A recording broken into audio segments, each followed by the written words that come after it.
On today's show, our friends at Evapo-Rust have something new for the guys, so check it out. Sam and Dave take on tool chests by installing the EZZ-Z, and finally we're talking brakes. How to change them, clean them, a whole brake job. All this and more on Motorhead Garage.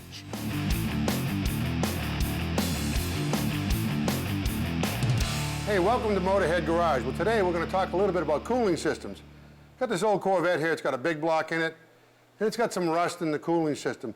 You know, your cooling system picks up heat in the water, and the antifreeze mixture comes up through the thermostat, goes through the radiator, exchanges the heat. If you got rust, rust is an insulator, so it causes the engine to run hot. So you want to get the rust out of it. So what I did was I took a bucket, went underneath here, opened the petcock, and I drained it into a bucket here. You want to save that, dispose of it properly. So I'm going to get down here and just close this petcock, which is right up here at the bottom of the radiator, near the shroud. That's good. And remember, get rid of this stuff properly because it is toxic to pets and birds. Keep your creeper up so you don't step on it and go on your butt. The next thing you want to do is put something in here that's going to get rid of the rust. All right? To just flush it with water is not going to do you any good. So we've got David Harris here from Evapo-Rust. He's got something great and new to get rid of rust in the cooling system. So what you got there? We've got ThermoCure. It's a new product from us. This is a safe, non-toxic rust remover for your cooling system. Okay, so you put it in there with water? Yes. And then you run it? That's what you do. We're just going to drop it in. Okay. It's a concentrated product, so we can dilute it with water. 1 quart is going to do cooling systems up to 3 gallons. Wow, that's just about what this thing here is. That's about right, yeah. Yep. Okay, now that we got the ThermoCure in there, there's fresh water in that bucket? That's you right. Want to start pouring that in here? You bet. What we're going to do is we're going to top this up, then we're going to fire it up, let it run till the thermostat opens without the pressure cap on. That'll burp out some of the air. Then we'll run it, get it up to temperature, let it circulate, let the ThermoCure sit in there for a while, then we'll flush it with cold water. It's going fast, man. Slow down.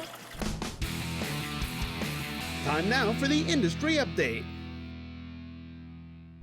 Hey guys, here's something you need to know about. You know when you mount tires, new tires, you gotta have them balanced. Well, after a while, you gotta have them rebalanced. We got a cure for that. This is Checkered flag tire balance beads. These are little ceramic beads that you put inside your tire. Now this eliminates the lead weights, the stick-on type or the clip-on type. You can eliminate those because they are an environmental hazard on these. These are ceramic. They're environmentally friendly on this thing. Put them in here, and what happens is, pick this thing up, you put it in here, they all settle to the bottom. But once the tire starts to rotate, then they spread around on the inside of the tire, helping balance the tire, eliminate vibration. What this does, this also extends the life of your tire. Now these beads will last the life of your tire. Now these are good for not only just motorcycle tires, but you got a dually for the dualies, ATVs, pickup trucks, off-road, all kind of trailer tires. And now check out the chart to make sure the beads fit your vehicle. If you want more information, all you have to do is go to Checkered Flag, their website, check out their beads. We'll be back with more Motorhead Garage after this.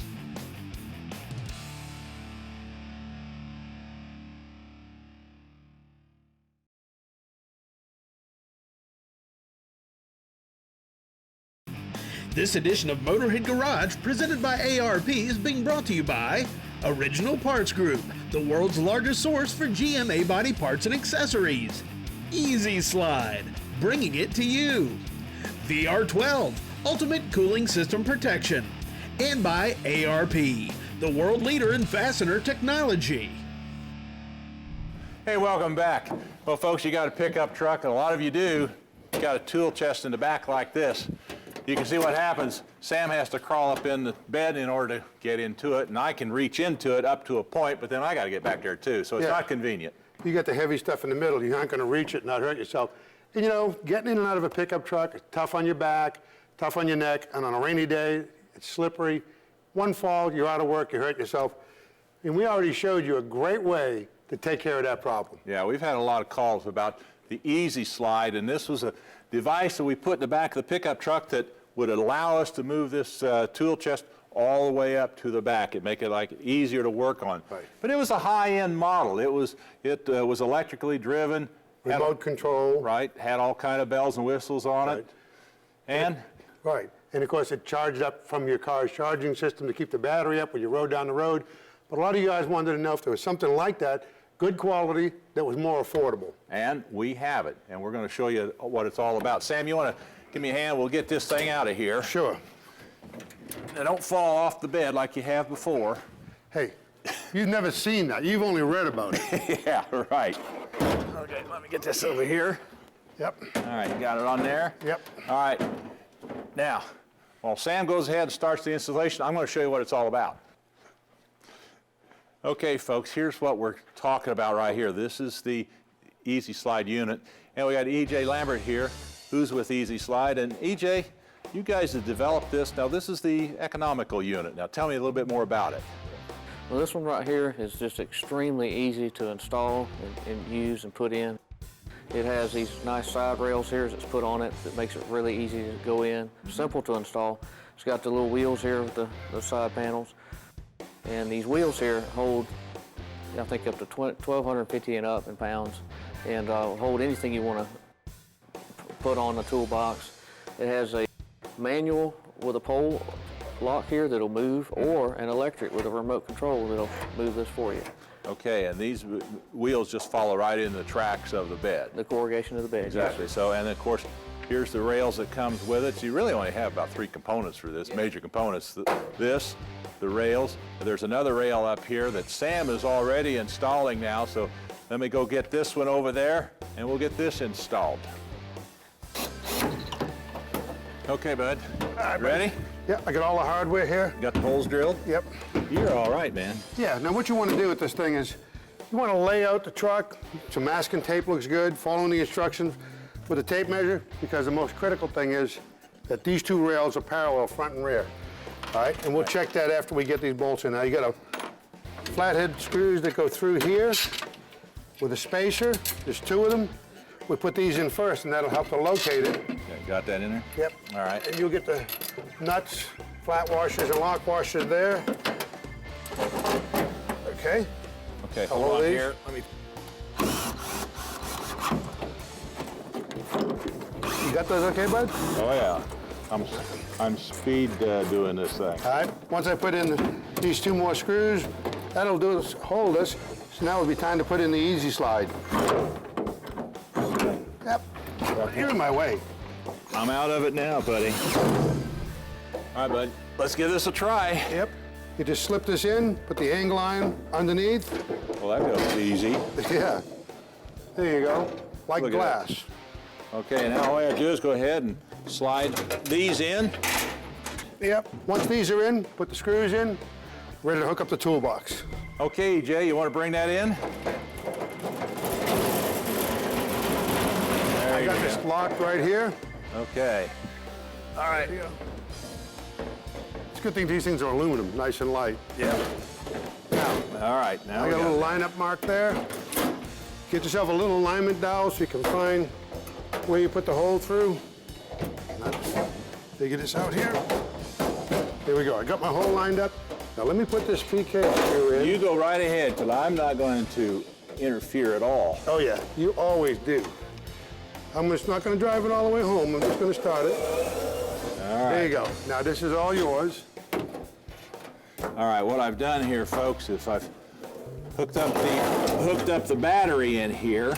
I'm a professional. Don't ever forget it. Okay, we're tight. Close Okay. it down. All right. Yeah, you got it locked? Yep. Unlock it. Ooh, look at that.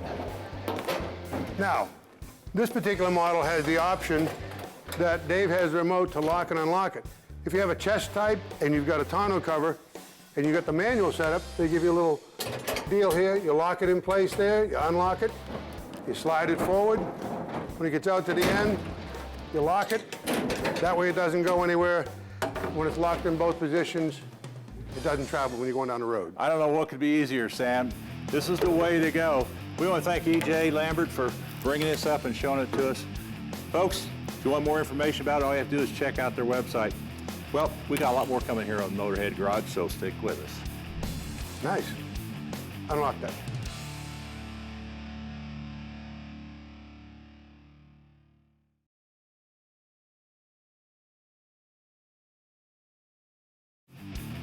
Motorhead Garage, presented by ARP, coming to you from Borla Commerce Park.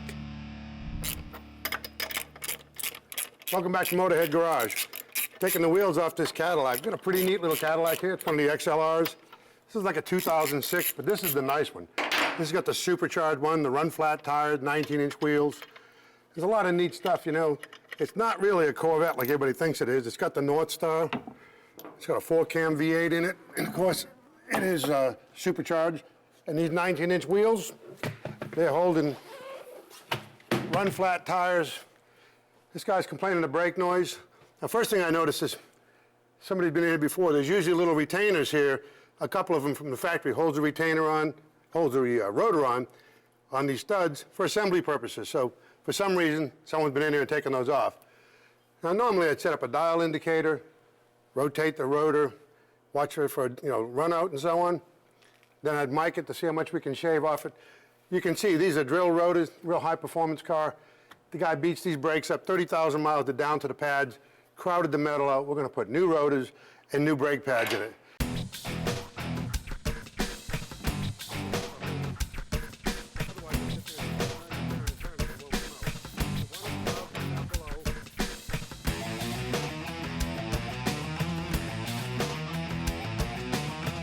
You can see he wasn't paying attention to his squeakers.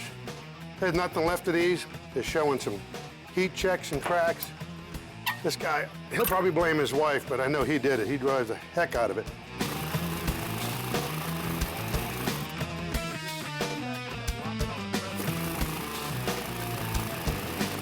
Here's our caliper bracket.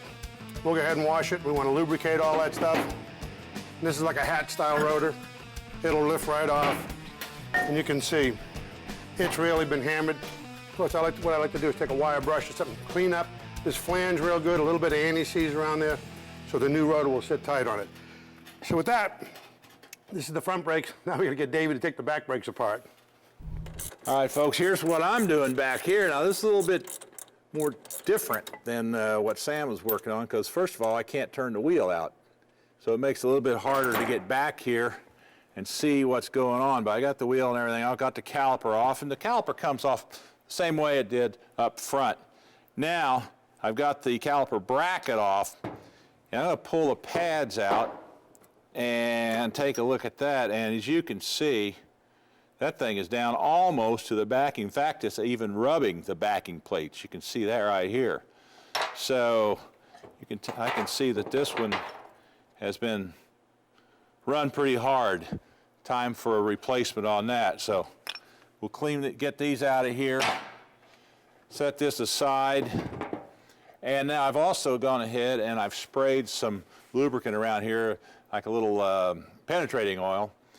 And these things will stick a lot of times. You can see there's a lot of rust around here, so I like to, yeah, that's breaking it loose like so. Sometimes it's not that easy. But now we got the rotor off, and if you look on the back, you can see it's pretty well worn. This needs to be replaced. It's been rubbing around the edge, so that's not a good sign. But something else that you might look at, though, right in here, this is the parking brake for this particular car. And this actually is like a little drum brake in here. Now, these rotors can be expensive, but this is the real expensive piece. But looking at it right now, looking at the pad, there's a pad up here, a pad up here, and, you know, these shoes look like they're in pretty darn good condition. And so obviously they don't use the parking brake that often. But you do want to check it, you want to clean it, you want to lube it, because these things are very expensive. So we're going to go ahead, we'll clean this up, we'll lube this a little bit, and we'll get ready to put on our new rotor and our pads.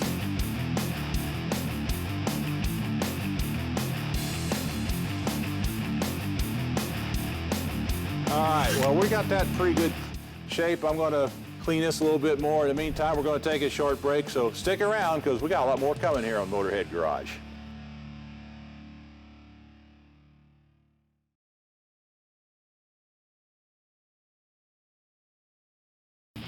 This edition of Motorhead Garage, presented by ARP, is being brought to you by 3BR Power Sports, putting the power in power sports.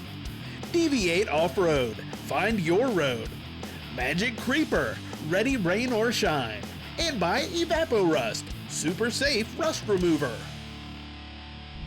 Welcome back to Motorhead Garage. Well, I'm getting ready to assemble a set of front brakes on this Cadillac here. This is an XLR. Really nice car, you know. It's got aluminum subframe, supercharged, North Star. The brakes have been hammered really hard. It's got low mileage. Going back with new stuff. You know, your hands are going to get dirty because brakes are dirty. Keep as clean as you can. I clean this flange up where the rotor sits on the axle hub. You want to get that as clean as possible. I like to put a little bit of anti-seize compound because you have dissimilar metals. Okay? Now, when you install the rotor, you get a new rotor, and you can see these are very expensive. They're drilled. And of course, they're vented. They're not slotted, but they are drilled and vented. When you get it, it's going to have a protective coating on it, that package. Wash it down good. Set your rotor up here. And there we go. Put that in place. Now, I took off this is the brake caliper mounting bracket. You'll always find when you take them apart, you'll find it, they have some thread lock on it. So you want to take a little bit of light duty thread lock or some blue, a little bit like that. Let it set around the bolts. Put all the parts back that you take off. That's always the best advice. Now I'll go ahead and run these back up. That'll put our bracket in place. Again, keep the rotor up there.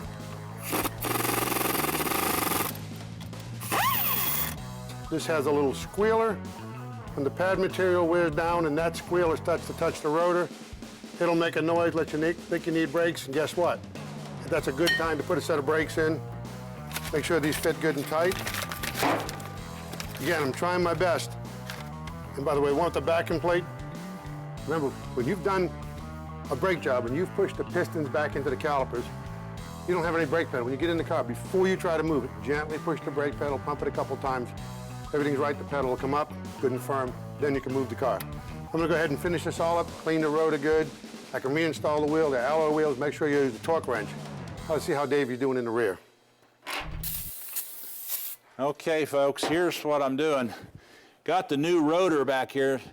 Now remember, the parking brake is like a drum brake on the inside.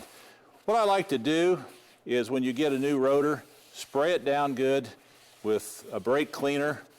Wipe it off, because when they come from a factory, they'll have a fine film on there a lot of times. So you want to clean that off, and then not touch the surface of the rotor if you can with your fingers, because you want to keep your hands clean. Now, I know Sam was talking about that. He's absolutely right. You got to have this nice and clean, because if it's dirty, what you're going to get is some brake chatter. All right, so while that's drying, I'm going to go ahead, take some anti-seize compound. And don't need a lot of it on here, but I'm going to put some right around here. And what this is going to do is it's going to help prevent that rotor from sticking or corroding on there like the old one was. Make it a little easier to come off if you have to service it. We'll slide that on. Yeah, let me get this in here. Now, like I said, since it's back here in the dark, you almost have to feel this together sometimes. I think I got that one. Yeah, in. Again, be sure you don't touch the surface of those pads.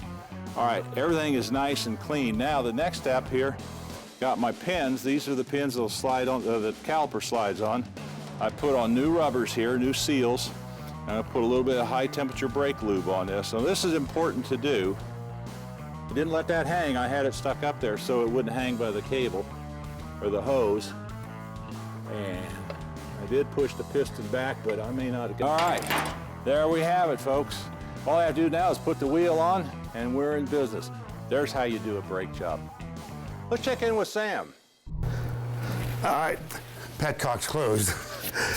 All right, earlier in the show, what we did was we started off with a rusty cooling system, and we put in the thermocure after we drained it Put in some water, we ran it, we've run this through several times. But let me show you what we took out of it originally. Here's what we had. Yep. And of course, that was a green antifreeze when it started. You can see it's got kind of a reddish, rusty tint to it. And the problem with the rust is an insulator and you can't exchange the heat. Now, this is the drain right after we did our first drain, after adding. Look at all that Yeah. rust in there. The Thermocure pulls out the rust. Now, it dissolves. It doesn't bring out flakes or anything to plug you up. That's right. It's going to make it a liquid iron after this. So now you're going to have all that rust out of your engine in this liquid, and then you're not going to have any more problems with overheating and clogging. That's great. Now, here's a tip. When you take your first drain after using the Thermocure, you know, it's made by Evapo-Rust. This is still a good rust eater, so save it. Want to pick any rusty parts or tools, put them in there. Or do another car. Yeah, or do another car, that's right. All right, so now what we've done is we've flushed this with clean water 2 or 3 times. We just drained it out. Now that we're clear, I closed the petcock. We're going to go ahead and put 50-50 mix of antifreeze back in the radiator. You want to mix that up? Now, we start off with a gallon of fresh water, put a gallon of antifreeze in it. Now you have a 50-50 mixture, and of course, what that does is make sure you got a consistent mix through there. I'll go ahead and crank it up. Are you ready to go there, David? Just about. All right. There we go.